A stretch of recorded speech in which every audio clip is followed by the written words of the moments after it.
정보사회의 주요 학자와 인물들. Day 6. 윌리엄 하버마스.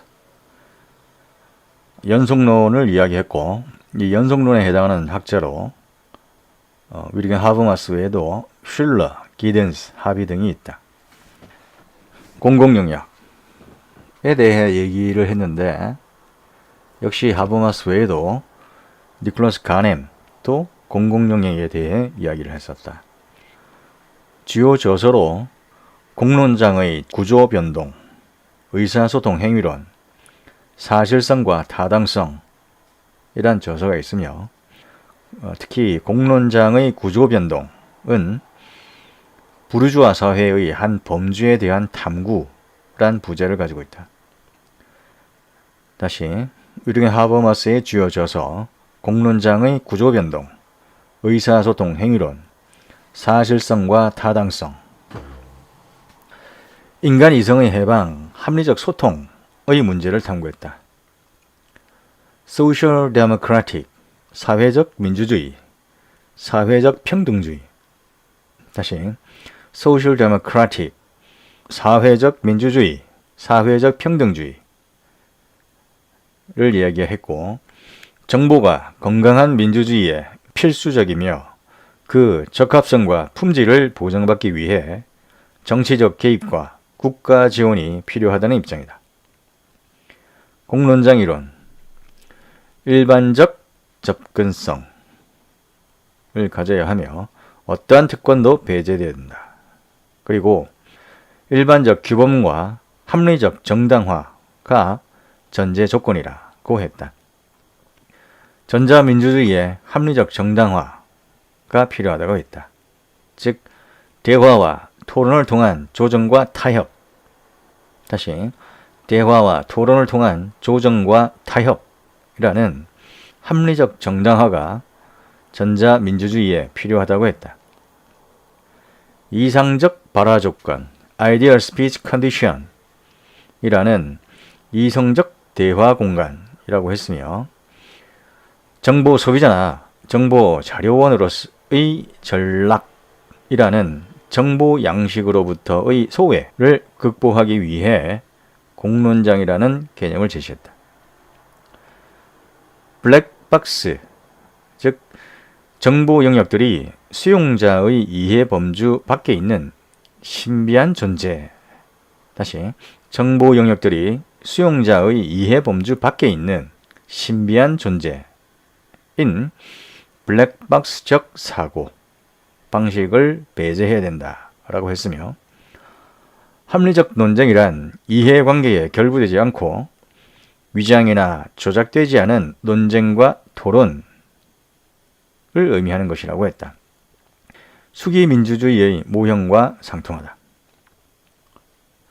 19세기 부르주아 공공영역, 근대 자본주의 사회 특유의 산물이라고 했으며, 이 19세기 부르주아 공공영역은 사회 영역과 구분되는 초개인적으로 구조화된 사회적 행위와 의사소통 관계의 영역이라고 했다.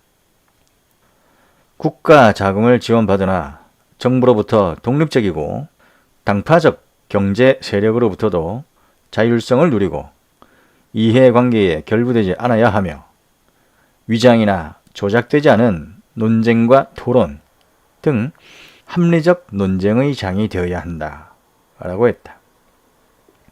신문은 제외를 했고, 의회의 의사록은 정보 공공영역의 핵심이라고 했다. 정보 관리, Information Management, 이 정보 관리의 성장은 공공영역의 쇠퇴를 보여주는 것이다 라고 했다. 탈근제주의는 신부족주의라고 비판적으로 얘기를 했는데, 신부족주의, 네오트라이벌리즘, 즉 인터넷의 출현으로 특정 지역, 혈연, 종교 등에 국한되지 않고 형성된 하나의 문화그룹, 민족주의를 대체하는 그런 개념인 신부족주의라고 탈근대주의를 가리켰으며, 이는 비판적인 개념이 되겠다. 다시, 탈근대주의는 신부족주의라 가리키며 비판적으로 얘기했다. 루퍼트 머독, 오스트레일리아 출생 기업인, 언론인, 뉴스 코퍼레이션의 설립자이자 회장이다. 대표적인 글로벌 미디어 거물에 해당한다. 독립성에 대해 신뢰성과 지속성이 있고 영원하고 유일한 보증인은 이윤이다. 라고 루퍼트 머독은 말하고 있는데, 국가 통제의 해제, 즉 탈규제와 미디어에 대한 공적 지원의 감축, 즉 자유화를 요구했다. 다시, 이 루퍼트 머독은 국가 통제의 해제와 미디어에 대한 공적 지원의 감축을 요구했다. 즉 탈규제와 자유화를 요구했던 것이다. 캐런과 슈만, 자동화로 인해 생산직 노동자들이 시스템 컨트롤러로 바뀌는 경향이 있다. 라고 했으며, 이론적 지식과 경험적 지식을 겸비한 준 전문가, 즉 시스템 컨트롤러. 이 시스템 컨트롤러는 흥미도가 높고 숙련화를 통해 노동 소외를 해소할 수 있다. 라고 했다. 다시, 캐런과 슈만은 자동화를 통해서 생산직 노동자들이 시스템 컨트롤러로 바뀌는 경향이 있는데, 이 시스템 컨트롤러는 이론적 지식과 경험적 지식을 겸비한 준 전문가로서 일에 대한 흥미도가 높고 또 숙련화로 통해 노동소외가 해소될 수 있다 라고 보았다.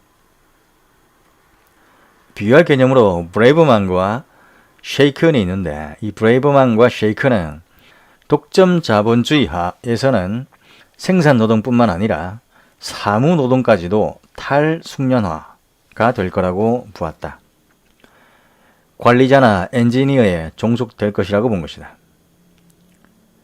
예를 들어 NC 기계 같은 자동화 기술, 즉 Numerical Control, 자동 수치 제어 기계와 같은 이런 자동화 기술 때문에 생산노동뿐만 아니라 사무노동까지도 탈숙련화가 될 것이라고 보았다. 브레이버만과 세이컨이. 다음, 클라우드 슈밥 혹은 클라우스 슈밥, 4차 산업혁명에 대해 얘기를 했는데, 인공지능, AI, 사물인터넷, IoT, 그 다음에 사이버 물리, CPS, 그 다음에 빅데이터에 대해 얘기를 많이 했고, 2016년 세계 경제 포럼에서 주창한 용어인데, 이것들은 로봇공학, 무인 운송수단, 3D 인쇄, 나노기술, 양자 암호, 연결, 즉 5G 기술과 LTE, 4G 기술을 가리키는 연결과 표시 기술, 고정형 UHD TV라든가 연결형 증강현실 AR과 가상현실 VR, 이런 것들은 이제 표시 기술에 해당하는데, 이 연결 및 표시 기술 이런 것들도 언급을 했었다. 다시, 이 클라우드 슈밥은 AI, IoT, CPS, 빅데이터 이거 외에도 로봇공학, 무인 운송수단, 3D 인쇄, 나노기술, 양자암호, 연결 및 표시기술 이런 것들도 4차 산업혁명에서 주요한 개념으로 언급을 했었다. 선형적 속도가 아닌 기하급수적 속도로 4차 산업혁명이 전개된다고 보았다. 참고로 제레미 리프킨은 지금 현재 컴퓨터, 인터넷 정보혁명의 3차 산업혁명이 진행 중이라고 봤다. 클라우드 슈밥이 얘기한 4차 산업혁명의 핵심 지능 4가지가 있는데, 상황 맥락지능, 정서지능, 영감지능, 신체지능 이런 것들이 있다. 이 상황 맥락지능은 정신을 의미하는 것으로 인지한 것을 이해, 적용하는 것을 가리키며, 정서지능은 마음을 가리키며 생각, 감정을 정리, 결합해서 타인과의 관계를 맺도록 해주는 것이 정서지능이라고 했으며, 그 다음 영감지능은 영혼을 가리키며 개인과 공동의 이익에 대한 것이라고 했다. 그리고 신체지능은 몸을 의미하며 자신과 주변의 건강과 행복을 구축하고 유지하는 데 필요한 지능, 즉 신체지능이라고 했다. 다시 클라우드 슈밥이 얘기한 4차 산업혁명의 핵심 지능 4가지, 상황, 맥락지능, 정신, 정서지능, 마음, 영감지능, 영혼, 신체지능, 몸 등이 있다. K. 볼딩, 후기 문명사회, Post Civilized Society에 대해 얘기를 했었다. 자, 볼딩, 후기 문명사회, Post Civilized Society. 칼 마르크스, 공산주의를 창시했다. 칸트의 관념론, 헤겔의 변증법, 즉 이성의 바탕을 두고 정반합, 관념론에 해당하는 헤겔의 변증법, 그리고 포이에르바하의 유물론, 그리고 아담 스미스와 리카르도의 노동가치설을 통합해 공산주의를 창시했다. 다시 칼 마르크스는 칸트의 관념론, 헤겔의 변증법, 포이에르바하의 유물론, 아담 스미스와 리카르도의 노동가치설을 합쳐서 공산주의라는 것을 창시했다. 영국의 오윈, 프랑스 생시몽의 공상적 사회주의, 유토피아적 사회주의와는 달리 오직 프롤레타리아 폭력혁명으로 공산사회를 건설할 것을 주장했다. 과학적 사회주의라고도 한다. 이에 대해 엥겔스도 동의하고 있다.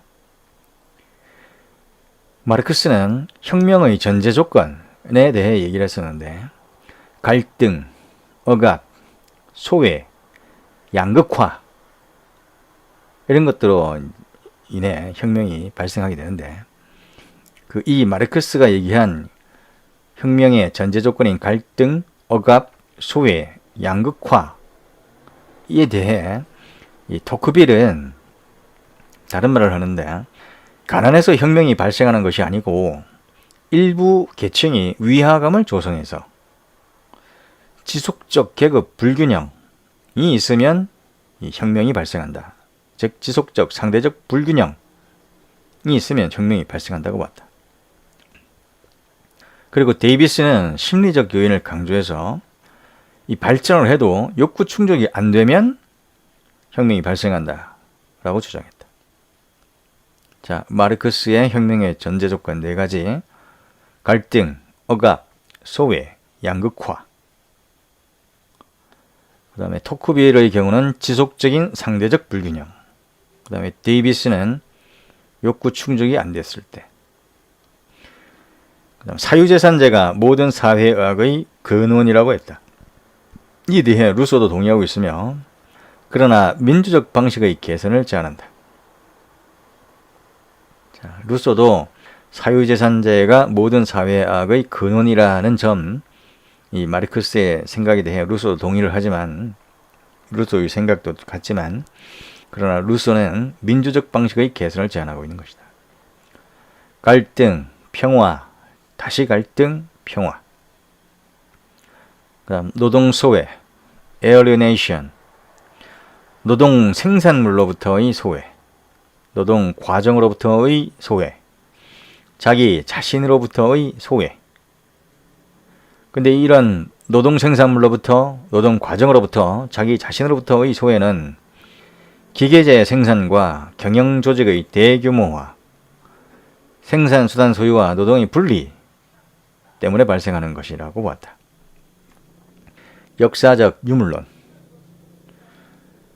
물질, 생산관계, 생산력 등의 하부 구조가 정치, 예술, 법 등의 상부 구조에 영향을 미친다. 다시, 역사적 유물론에서는 물질, 생산관계, 생산력 등의 하부 구조가 정치, 예술, 법 등의 상부 구조에 영향을 미치는 것으로 본다. 그리하여 하부 구조 결정론, 이라는 이론이 나오는데 상부 구조는 물질이나 경제 요소에 의해 좌우된다 라는 개념이 하부 구조 결정론에 된다.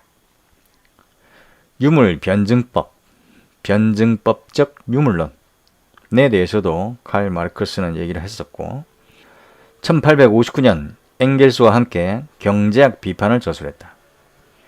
이 책 서원에 유물사관, Historical Materialism, 유물사관이라는 개념을 쓰고 있다. 유물사관, 다시 말해서 사적 유물론이라고도 하는데 이 유물사관은 역사 발전의 원동력은 관념이 아니라 물질, 즉 인간과 인간관계를 규제하는 생산관계라고 봤고 변증법적 논리에 따라 지배, 피지배 계층 간 충돌이 일어난다고 봤다. 다시 이 유물사관 Historical Materialism은 사적 유물론이라고도 하며 역사 발전의 원동력은 관념이 아니라 물질, 즉 인간과 인간관계를 규제하는 생산관계가 역사 발전의 원동력이라고 보고 변증법적 논리에 따라 지배, 피지배 계층 간 충돌이 일어난다고 봤다.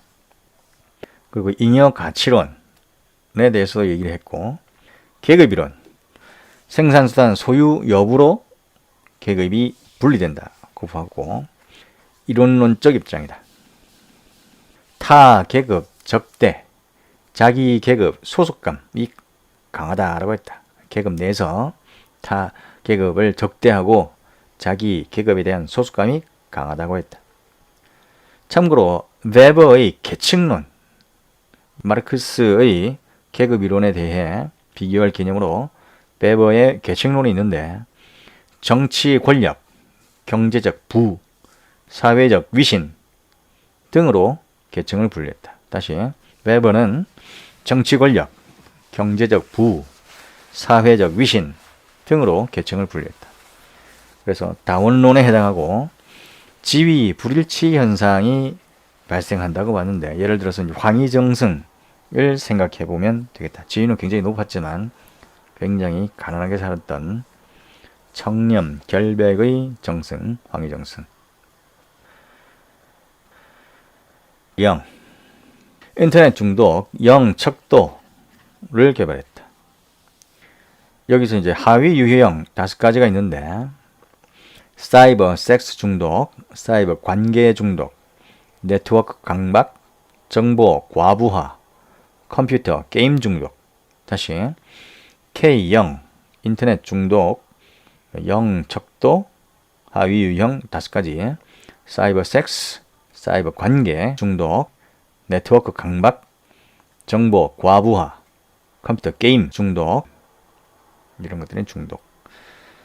청소년들이 인터넷에 빠지는 이유는 익명성, 편리성, 현실 탈출 가능성 이런 것들 때문에 청소년들이 인터넷에 빠진다라고 봤고 참고로 그리피스는 인터넷은 이용자에게 상호작용을 통해 자기 존재를 확인시키고 자극을 통해 만족감을 주는 오락 등의 광화물을 계속 제공함으로써 인터넷에 접속하게 만든다 라고 설명하고 있다.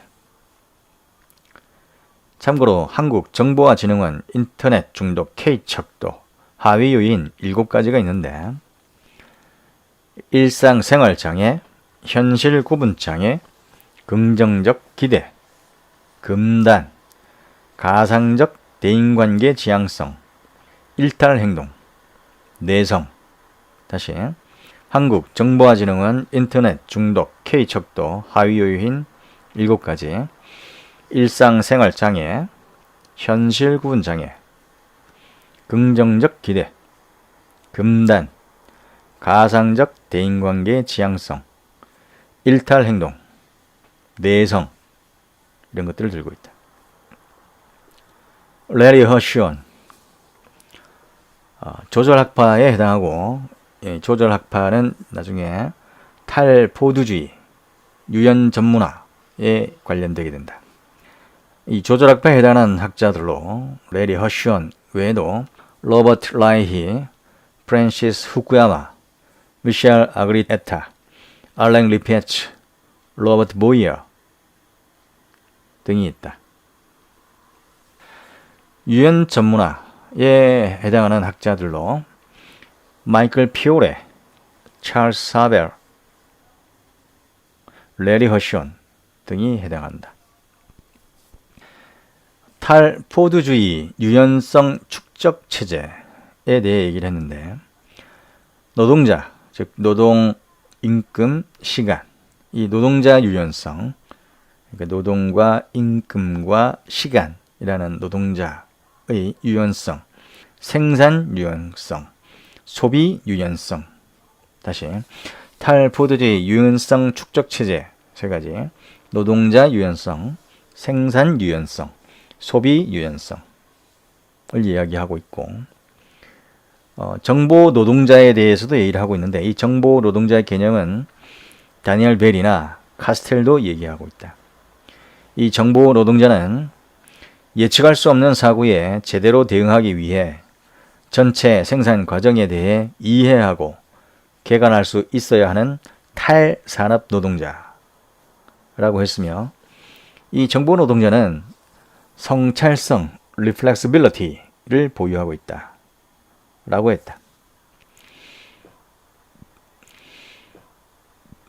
로라 구락, Cyber Literacy, Navigating the Internet with Awareness. 이 사이버 공간의 현실을 냉철하게 인식하고 그 속에서 허구와 진실을 가려낼 수 있는 능력을 사이버 리터러시라고 하는데, 좀 더 부연하자면 정당한 논쟁과 극단주의를 간파할 수 있는 온라인 커뮤니케이션 능력이나 비판적이고 적극적인 독해력을 사이버 리터러시라고 한다. 로라 구락, 사이버 리터러시. 다음 로렌스 레식, 정보 공유제 운동을 주창했다. 창조적 공유제 운동, 예를 들어 위키릭스, 구글 사이트, 스프링노트 등을 예로 들 수 있겠는데, 공정이용 원칙에 대해서도 얘기를 했다. 공정이용, 저작권 침해 없이 원본을 합당한 정도로 사용할 수 있게 해주는 원칙을 공정이용 원칙이라고 한다.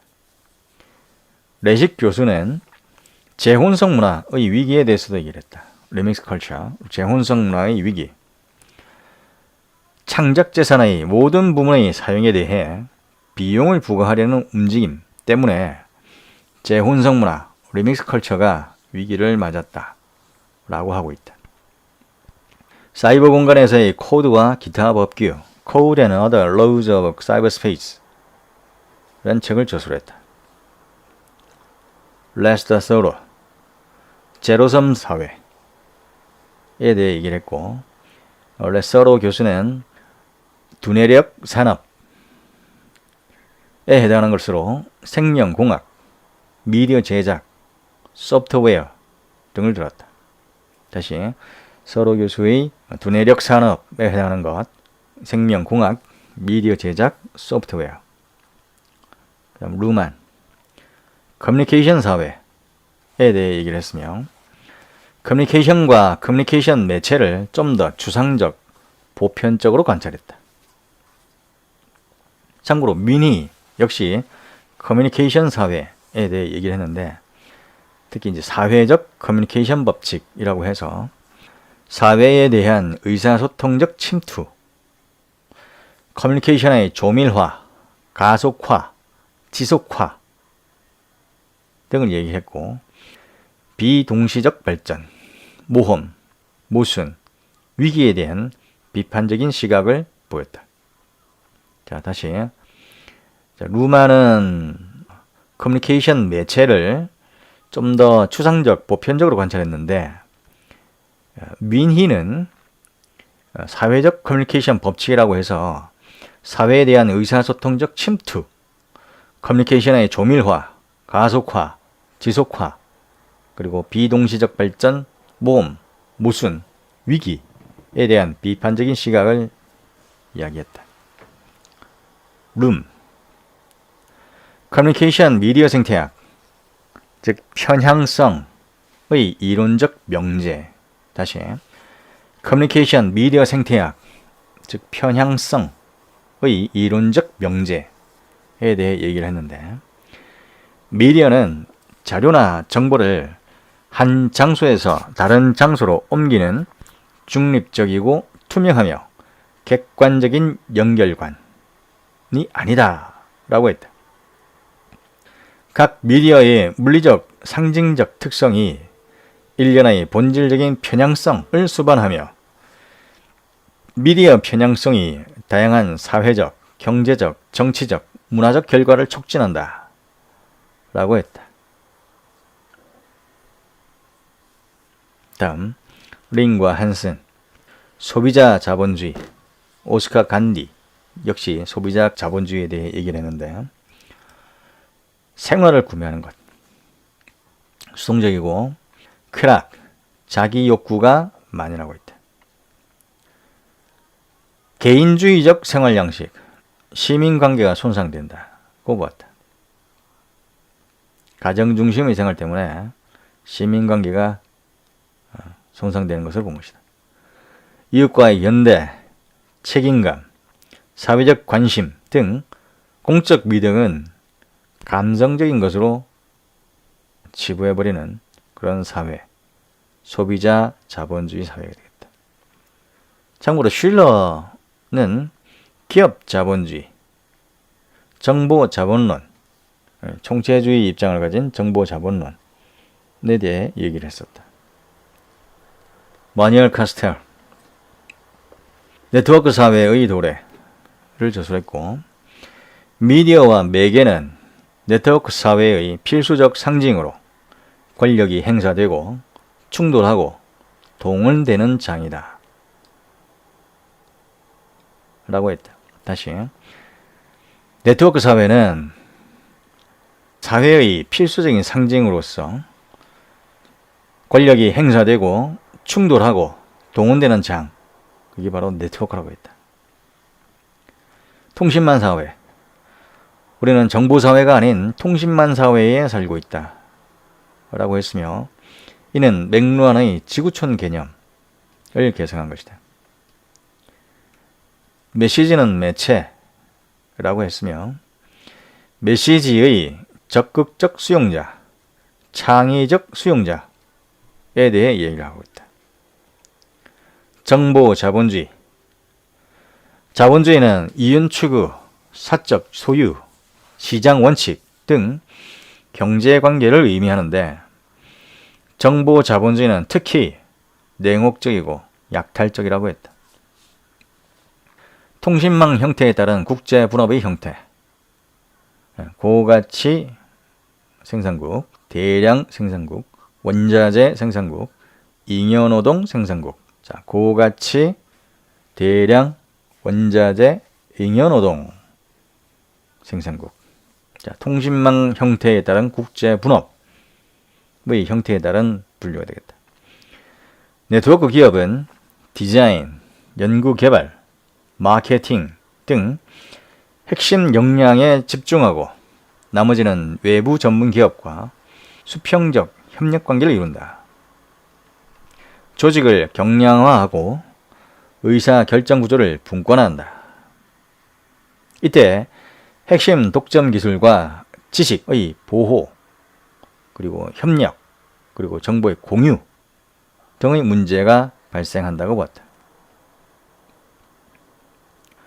정보시대의 3부작, 네트워크 사회의 도래, 정체성 권력, 밀레니엄의 종언. 자, 정보시대의 3부작이라고 해서 책 3권이 있는데, 네트워크 사회의 도래, 정체성 권력, 밀레니엄의 종언. 여기서 구조 특징, 사회운동, 정치 문제로 옮아가는 마르크스적 방법론이 나타난다. 다시, 이 정보시대 3부작에 네트워크 사회의 도래, 정체성 권력, 밀레니엄의 종언이라는 책 3권이 있는데, 이 책들은 그 순서를 보면 구조 특징, 사회운동, 정치문제로 옮아가는 이런 마르크스적 방법론이 나타나고 있는 것이다. 이 구조 특징이라는 것은 이 정보시대의 토대를 가리키는 기술, 경제, 노동에 대한 내용이며, 사회운동은 네트워크 사회의 사회학에 대한 것이고, 정치 문제는 사회적 통합과 배제, 범죄 연결망에 대한 것이 정치 문제가 되겠다. 다시 구조 특징, 사회운동, 정치 문제로 옮아가는 마르크스적 방법론이 나타나고 있다. 여기서 지배와 저항의 역학을 이해하려고 노력했다. 카스텔은 정체성 권력 그리고 분노와 희망의 네트워크라는 책에서 정체성 혁명을 통한 사회구조 변혁을 주장하고 있다. 정보도시도 지었는데, 네트워크 사회에서는 장소의 공간보다 흐름의 공간을 더 강조한다 라고 보았고, 자본, 정보 지식, 노동이 흘러다니는 흐름 사회를 얘기했고, 지리적 불연속성, 그리고 지배적 관리 엘리트, 즉 얼굴 없는 집합적 자본가인 지배적 관리 엘리트에 대해서도 얘기하고 있다. 다시 카스텔은 정보도시라는 책에서 네트워크 사회에서는 장소의 공간보다 흐름의 공간이 더 중요하다고 봤고, 자본, 정보지식, 노동이 흘러다니는 흐름 사회이며 지리적 불연속성이라는 특성을 갖고 있으며, 지배적 관리 엘리트, 즉 얼굴 없는 집합적 자본가에 대해서 얘기를 하고 있다. 도시와 민초라는 책도 지었는데, 도시 사회운동을 설명하고 있다. 통신망 관계와 흐름의 맥락 속에서 이루어지는 사회운동을 분석하고 있다. 탈 마르크스를 이야기하고 있는데, 계급은 오늘날 사회변동 이해의 가장 비효율적인 방식이라고 얘기하고 있다. 또한 정보지형론 이런 책도 지었는데, 여기서는 소득 격차, 도시, 지역 간 땅값 차이 이런 것들로 인해 사회 불평등이 더욱 심화될 것으로 봤다.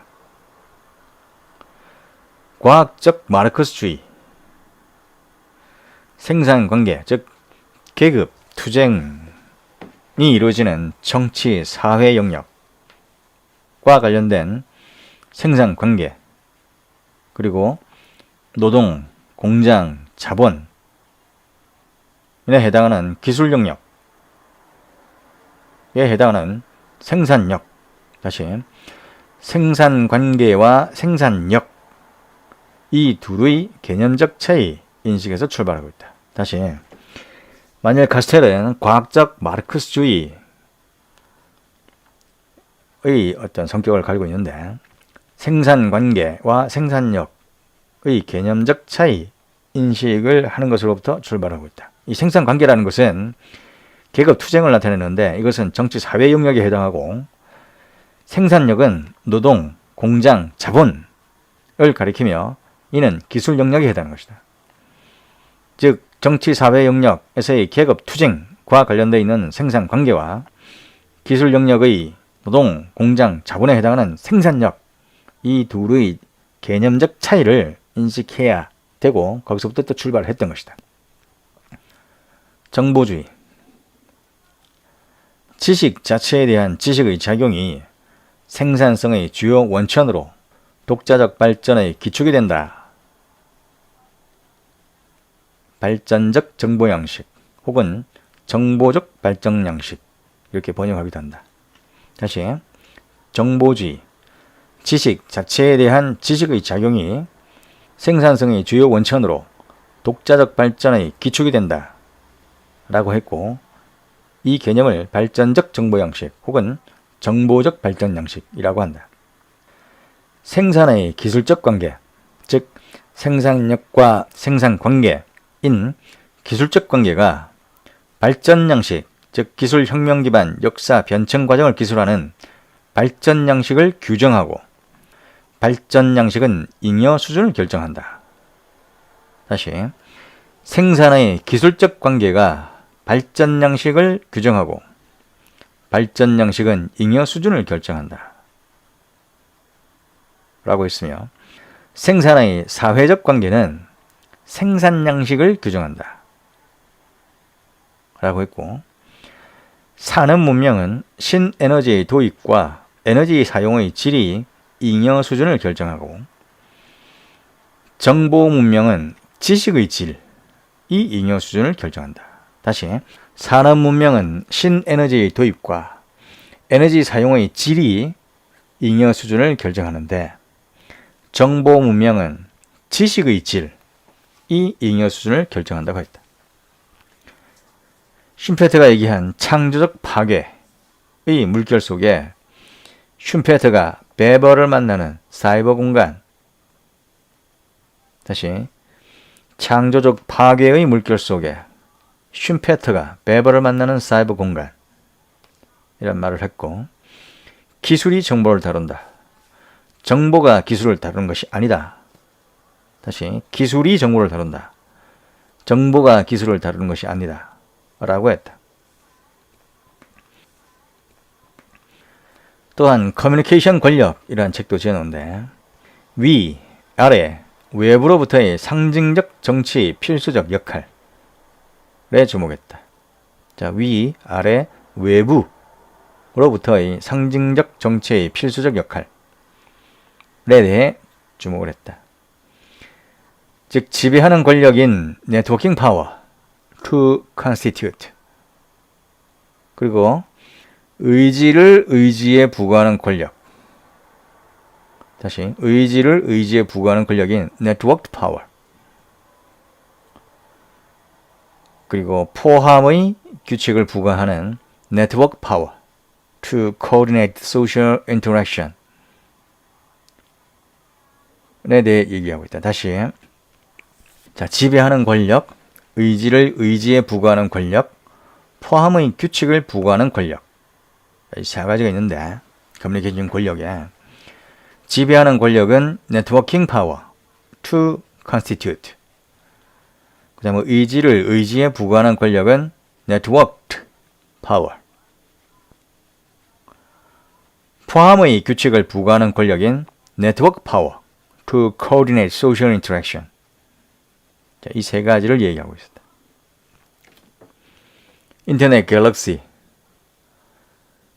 라는 책도 저술을 했고 정보기술의 편제성 효과 작용 Pervasiveness of Effect 자, 정보기술의 편제성 효과 Pervasiveness of Effect 그리고 정보기술 간 연계 작용 Network 논리 적용 정보기술은 고정된 기능이라기보다 유연성, flexibility에 기반을 두고 있다.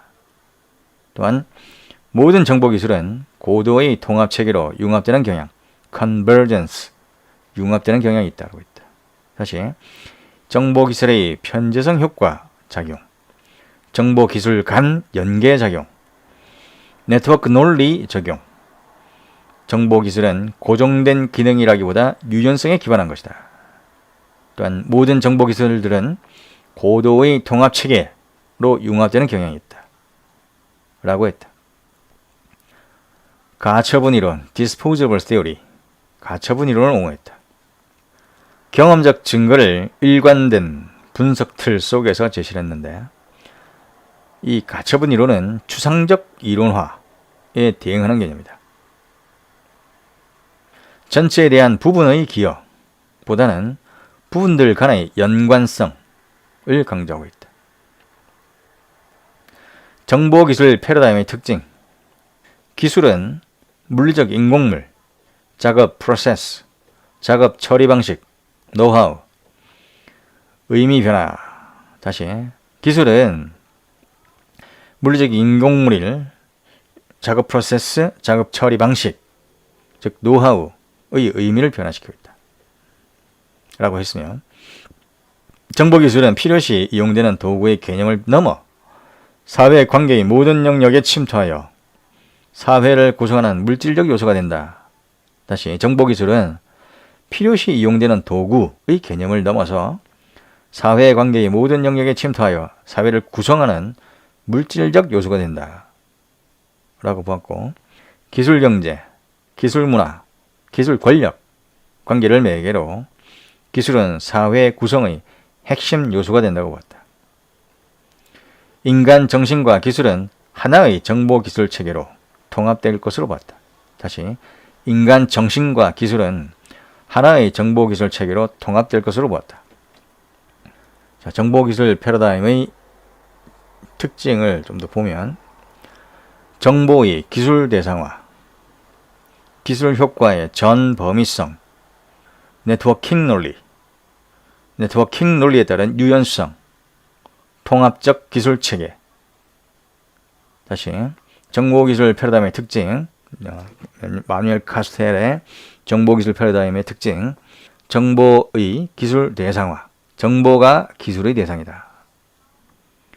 그리고 기술 효과의 전 범위성, 즉 정보기술이 인간의 존재 규정 과정에 영향을 미친다.